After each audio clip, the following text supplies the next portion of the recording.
You're on. All right. Hi, I'm Kim Scarcella. I'm here to interview Dogmatic Addict today. Hi, guys. What's going on, Kim? All right. I have a couple questions for them so you guys can check them out. So you can come to their shows and see them for... When's your next show? It's going to be June 24th at The Rock. We're opening for a band called Spence. I think they're from Los Angeles. Really great alternative rock. I was listening to some of their albums, some of their music earlier, checking them out. Check them out. They kill it. All right. Well, let's get started. Our first question today is, how did you guys come up with your name? And oh, that's all this guy. Well, actually, I took it from another band in a way.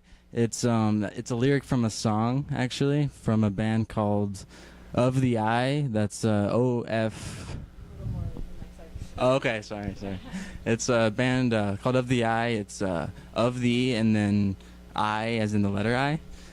And they're from the UK, and they're just a band I liked a lot. Unfortunately, they're broken up now, but yeah, that's where I got the name from. It's, yeah. all right, cool. There you hear it. All right. And how did you guys find one another? Well, actually, I think I initiated that contact. I met Garrett. He was working at Safeway. What was it, Speedway and Swan? It's on Grant and Craycroft, actually, the Safeway. Yeah, but he was working there at the time, and then we just struck up a conversation at the cash register because he was working the register at the time, and he was a drummer. I was a guitar player. We got together, and it was like, oh, I guess we got a little bit of chemistry going on, and here we are, like 2 years later. And the vision that we initially set out to capture is like it's actually happening. It feels really incredible, you know. Yeah. And like as far as he's come and as I've grown musically, you know, we've evolved together with a unique chemistry, I think. And I hope people see that in the shows. You know, we definitely see it. They are friends of mine, I will let you know. These two have a bond that you need to have to be in a band to make it work. Oh, yeah! All right, and what genre are you, or what do you guys try and shoot for? We just call it psychedelic rock. It's music, you know? We just let people put their own labels on it. I don't really know what to call it myself. We pull from such a wide array of influences, you know? It's we have trouble labeling ourselves. We don't really know exactly what we are. It's a unique sound that you can catch at their shows. Thank you. Just letting you know. It's worth the shot. All right. June 24th at The Rock. We're opening for Spence. All right. What type of sound do you guys aim for? See, that's a very, very difficult question to ask because, I mean, with the songs that I write, that I bring to the table, I don't really aim for anything necessarily. It's more of just whatever comes out. So I only write music when it's like it comes to me in the form of like an epiphany, you know. It's like a eureka moment, you know. Some people try to write like a song a day or like they force themselves to do music. I just do it because I feel like it, when I feel like it, you know. So it's pure inspiration, just comes from the soul? Yeah. No, well, I mean, of course you're going to pull from certain influences, but, you know, I don't try to force myself to do music or like aim for a certain sound. It's just whatever comes out of my soul. At least that's the way that I interpret it. Like if other people interpret it any other way, then that's great because that's the beauty of music, you know. You can just take it any way that you want to. That's actually my next question. How do you want to make your audience feel? With every show, how do you like to make them feel? Well, I think we try to like to make them feel I never really thought about that like too deeply. Whatever you felt when you wrote the song. Well, I mean, see, that's just my own personal thing though, not necessarily because Yeah, I guess just whatever they get out of it. It's partly meant to be interpreted exactly how you want to feel it. You know, you're meant to just let the music take you wherever it may take you, pretty much. I think that's just the inherent nature of music. Anyway, I mean, there's no rule book that comes along with the music. Oh, you have to feel this way. Like you have to feel sad just because I felt sad. Oh, I don't mean by like, how do you want to like make them feel? I'm saying like, how do you want them? Like, how do you want to make them feel? You want them to feel like energized? Oh, do you want them to feel pumped? Most certainly. Like I definitely want them to go to a different place that they couldn't really find with other genres of music necessarily, you know? Yeah. I think because every genre of music, every style, every sound has a particular purpose. I guess that's what we're getting on. Yeah. And I don't know. I really want people to think more deeply than they do just like on a surface level. I just want people to really like learn to think for themselves and open up their own inner being and come into themselves. I want the music to inspire that, and I want them to be able to really connect with our music. Or I want people to connect with any band. It doesn't necessarily have to be Dogmatic Addict, you know. That'd be nice if it was. That'd be just saying, throwing it out there. But just find any music that you like, any band that you like, and if they can make you feel that way that you just can't quite put into words, like I can't, I'm feeling to right now, then great. And Seek at it out. at these type of shows, this is where you can share this bond with the band, and this is what I'm trying to get across to you guys. Because if you guys come to the show, you can feel how hard they worked into these songs, and you can see really like how much they put into it to give you guys a good time. And my next question, moving on, is how long have you guys played your instruments? Well, I started playing the guitar in particular. I think it's been 7 years now. It was summer of 2009, I think it was. No, I'm wrong. It might even be shorter than that because I really started playing in 2010. So it's been about 6 years, actually. And then I played the trombone for 12 years before that, actually. That's See, interesting. trombone is that's my true love, really. You haven't even really seen me play the trombone that much, huh? Never. See, Well, you it's just like folklore to everybody else. videos. And how long have you played drums? I started when I was maybe 9 or 10. I didn't really take it very seriously until I met him, though. Yeah, I mean, we pushed each other a lot. I was always wasn't nearly as good as I was always very interested in being a drummer for a band. I just never really. Once I met him, it's like it just felt so natural. I didn't really have a choice other than just to go along with it, basically.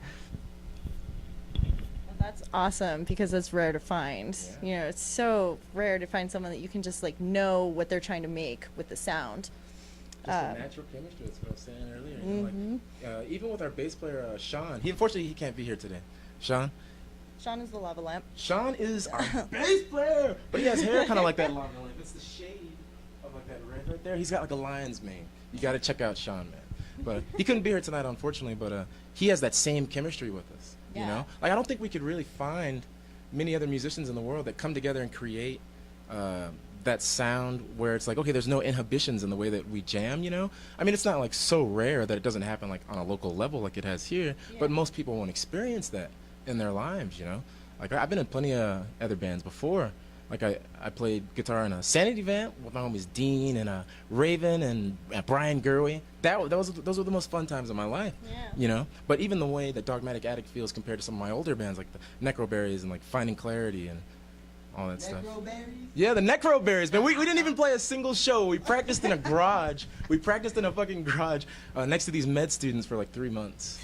And then they just complained and complained. They cried and they cried. We're important. You know, they're studying medicine though. So that is pretty important, I guess. But we wanted to rock out, man. Music heals. Music heals. Are you guys originally from here? I'm from Georgia. Garrett, are you from Tucson? Yeah, I'm from Tucson, born and raised, East Side. All right. And tell me about a song you want the audience to check out. All of them on the first EP and all of them that are going to be on the new album. And what's your first EP called? We have a new one on SoundCloud too. Oh, yeah. We just came out with a new single called Polaris. If you guys want to check that out, it's on our SoundCloud. Dogmatic Addict. And you can find that on their Facebook as well to find the link for that. Give us a like, yo! All right. What do you love most about playing music? Oh, just the feeling, the high that it gives you. I can't really put it into words, honestly. Especially when I'm performing. I love performing. Like I like putting on a show for people, but it's ultimately just a symptom of how I feel. Yeah. It would happen anyway. Yeah. It happens in private sometimes. I'm just playing music on my own, and I get lost and make the funny faces, and I don't know. It's the high. The high? Yeah, I can imagine that's like what heroin feels like, but without the heroin part. Addiction Yeah. crappy part. We got Dogmatic Addict in the name, but that's not what we're about. Yeah, drugs are bad, kids. Everyone's got to say it, right? And what do you love playing most about drums? I mean, basically what he just said. I mean, it's like nothing else. It's you know, I feel a bond to the music that I've created with him, and it's made me grow as a person and as a musician too. You know, so. Hey, man, dude. I mean, I say it to you all the time, but especially lately, like I've been going back and listening to the live shows that we've done. You've come such a long way, dude. A long way, dude. It's crazy. He's my drummer. Back away. It's getting emotional up in here. I'm selling our secrets right now. All right, let's save the tears for last. Still got a couple questions. All right, what direction do you see music going now? See, that's a very, very interesting question. Honestly, I'll lay it back. Do you have input on that, Gary? I need time to think about that. Well, music in general. What's the What direction do you see music going in the future and now? It's hard to say. It's like it seems like all of the good music, you could say has gone underground in a way. So it doesn't seem like it's going to change anytime soon. So we sort of have to embrace it and let it just go underground completely. I don't know. It's The underground isn't even a bad thing. I think music that wants to maintain like the cultural aspect, the thing that makes it unique, the scene, in a way, kind of has to stay underground. If you heard anything about that, if you guys heard that. I was actually I had a moment where I was talking to myself, but the camera was rolling. Whoops. All right, and when should we expect a new album, new EP? Do you guys have a release date yet or a name for the album? We actually have neither. We're just working on music. We know we want to put together an album. We have the songs. Now it's just a matter of getting them where we really want them and recording them. And at the pace that we're going now, like I could ultimately see it coming out in another couple months. Couple months? All right. Well, you guys sit tight in a couple months. This Dogmatic summer. Addict is 2 going to months, blow maybe? your mind. July 4th.